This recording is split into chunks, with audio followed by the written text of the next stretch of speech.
Hi friends, வணக்கம். இது Teeztotaller. So இந்த வீடியோலயுமே நம்ம லாஸ்ட் டைம் வந்து ஒரு சப்ளிமேஷன் லாஸ்ட் வீடியோல சப்ளிமேஷனோட இன்ஸ்டலேஷன் செட்டப் அண்ட் ஒரு போலோ டிஷர்ட்ல chest print and back print எப்படி பண்றதுன்னு ஷேர் பண்ணியிருந்தேன். இந்த வீடியோல ஒரு ரவுண்ட் நெக்ல மல்டி கலர் பிரிண்ட் எப்படி பண்றது ஒரு ஒயிட் கலர் டிஷர்ட்ல அப்படிங்கறது நான் ஷேர் பண்ண போறேன். ஃப்ரம் ஸ்கிராச் டு எண்ட், அதாவது டிசைனிங்ல இருந்து அதுக்கப்புறம் இந்த பிரிண்ட் அண்ட் அவுட்புட் எப்படி இருக்குன்னு நான் உங்களுக்கு ஷேர் பண்ண போறேன்.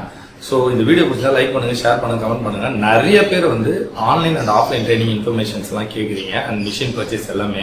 So online and offline session ஃப்ரீக்வெண்ட்டாக வந்து நடந்துட்டு இருக்கு. ஸோ உங்களுக்கு ஏதாவது டீடைல்ஸ் தேவைன்னா டிஸ்கிரிப்ஷனில் நம்ம நம்பருக்கு எங்களை ரீச் அவுட் பண்ணுங்க.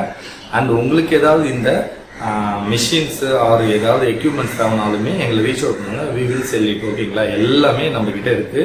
நீங்க ஒரு பிசினஸ் ஸ்டார்ட் பண்ணணும்னா ஸ்டார்ட் ஃப்ரம் ட்ரைனிங் டு உங்களோட பிசினஸ் லான்ச் வரைக்குமே எல்லா இன்ஃபர்மேஷனுமே எல்லா சப்போர்ட்டுமே எங்ககிட்ட இருக்கும். இப்போ நம்ம வீடியோக்குள்ள போகலாம்.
ஸோ வீடியோ பார்த்துருப்பீங்க. ஒரு டிசைனை கேன்வாலேருந்து எடுத்து அந்த டிசைனை வந்து ஃபோட்டோஷாப்பில் ரீசைஸ் பண்ணி அதுக்கப்புறம் அதை ஒரு சப்ளிமேஷன் பிரிண்டரில் பிரிண்ட் பண்ணி அதை ஹீட் ட்ரான்ஸ்ஃபர் பண்ணுற ஃபுல் ப்ராசஸுமே நான் உங்களுக்கு ஷேர் பண்ணியிருப்பேன். ஸோ இது பார்த்தீங்கன்னா பார்க்குறதுக்கு சிம்பிளான ப்ராசஸ் தான் இருக்கும், பட் ஒர்க் பண்ணும்போது ஈஸியாக தான் இருக்கும். ஸோ எப்பயுமே நான் சொன்ன மாதிரி டிஜிட்டல் ப்ராசஸ் எப்பயுமே ஈஸியாக தான் இருக்கும். ஸோ ரொம்ப மேனுவல் இன்டர்வென்ஷன் இருக்காது. பட் அதுக்கான இன்ஃபர்மேஷன் அது எங்கெங்கே பண்ண முடியும். இப்போது நான் பண்ணுறதெல்லாம் ஒயிட் கலர்ஸ்னால உங்களுக்கு சப்ளிமேஷன் எல்லாமே நல்ல என்ன டிசைன் கொடுக்குமோ அந்த கலர்ஸ் வந்துடும். பட் கலர்ஸில் போகும்போது இதோட டிசைனிங் கலரும் அந்த கார்மெண்டோட கலரும் மர்ஜ் ஆகி ஒரு நியூ கலராக ஃபார்ம் ஆகும். இதுதான் இதில் இருக்கிற பெரிய ஒரு சேலஞ்சு. ஸோ சப்ளிமேஷன் பிரிண்டில் பார்த்தீங்கன்னா ஒயிட் கலரில் நீங்கள் என்ன டிசைன் கொடுத்தாலும் அந்த டிசைன் பிரிண்ட் பண்ணிடலாம். மற்ற கலர்ஸில் அந்த கலருக்கு ஏற்ற மாதிரி ஒரு நியூ கலராக வந்து அது ஃபவுண்ட் ஆகிடும். ஸோ இதுதான் வந்து இந்த சப்ளிமேஷனில் இருக்கிற பெரிய சேலஞ்சு. மற்றபடி சப்ளிமேஷன் ப்ராசஸுமே ஒரு லைட் கலர் அது ஒரு லைட் கலர் மீன்ஸ் என்னன்னா ஒரு ஸ்கை ப்ளூ, ஒரு ஆரஞ்சு, ஒரு எல்லோ, பிங்க் இதெல்லாமே லைட் கலர்ஸ். இதில் நீங்கள் தாராளமாக சப்ளிமேஷன் பிரிண்ட் பண்ணலாம். பட் காட்டனில் பண்ண முடியாது. ஆனால் பாலிஸ்டர் பெண்டு அதுக்கப்புறம் பாலிஸ்டர் டிஷர்ட்டுக்குலாம் சப்ளிமேஷன் பர்ஃபெக்ட் ப்ராசஸ். சரிங்களா? ஸோ அதை தான் இந்த வீடியோவில் நான் ஷேர் பண்ணியிருந்தேன். ஸோ நிறைய பேர் அந்த ஆன்லைன் செஷன்ஸ் கேட்குறீங்க. எல்லாமே வந்து ஷெட்யூல் போட்டு பிளான் பண்ணி போயிட்டே இருக்கு ட்ரைனிங்ஸ். உங்களுக்கு இந்த பிஸ்னஸ் ஸ்டார்ட் பண்ணணும்னா நம்மளோட ட்ரைனிங் பேட்சஸில் ஜாயின் பண்ணுங்கள், லேர்ன் பண்ணுங்கள், இந்த பிஸ்னஸை ஸ்டார்ட் பண்ணுங்கள். தேங்க்யூ.